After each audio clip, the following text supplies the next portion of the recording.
I'm Scott. This is my my little family in the car right there. And we just bought just under 19 acres of land in Florida and in the Panhandle. So we bought this land in a bit of a pine forest, as you can see. We're pretty excited about this, and we're about to build a barndominium of sorts.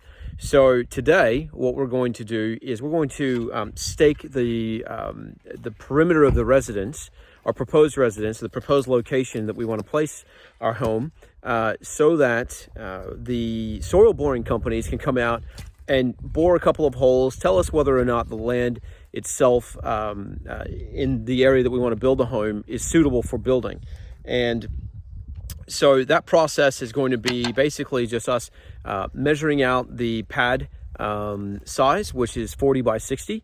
And then we're then going to do some diagonals, make sure we have it squared off as the best we can so that we can get the soil borings in the right spot. So as you can see, the land developers have already kind of cleared a little bit of an area for us, which is great and quite helpful because we can stake off where we want our home right here, and then the soil boring company can actually come in. We've already got a driveway of sorts. It's really not a driveway. I wouldn't call it a driveway, but it's a cleared area from the road right here through to the property.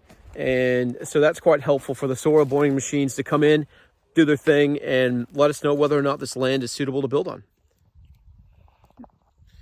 Okay, so the next thing we're going to do is we've got to find north and south and east and west on our property, because we're going to have a 40 by 60 foot sloped roof, single slope roof, and that roof we want pointing to the south. And the reason we want that pointing to the south is because we're in Florida, we're in the United States, above the equator, north of the equator. So what that means is that our solar, if you're going to install solar to a home or onto a home or any building, you want that solar pointed or tilted to the south, right?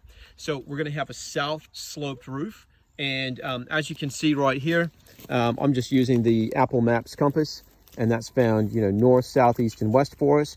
And that's how we're going to stake out this home to make sure that our roof is sloped to the south. So what are you going to need for this?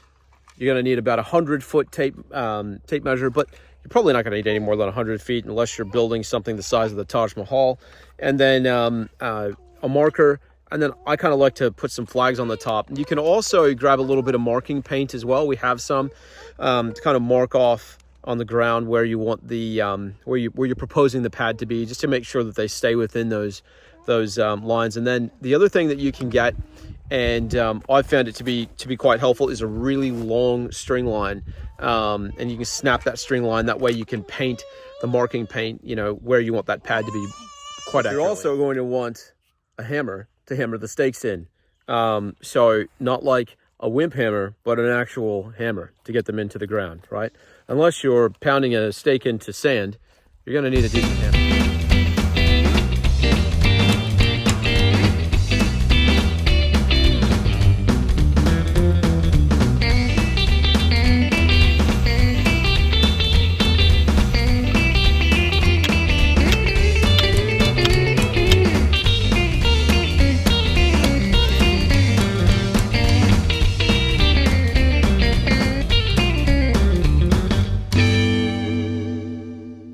Okay, so we have staked off the four corners of the slab, right? And this is one of the corners here. What we did, and I'll show you in the video, we just measured our diagonals. We basically measured, hey, this one 60 feet that way, 40 feet that way, 40 feet that way, and then so on and so forth. And then we measured our diagonals to get a perfect rectangle, and that's what we've turned up with. So now the soil boring company will come out and make certain that they're going to test the soil right where we want to build our home on this land. That easy.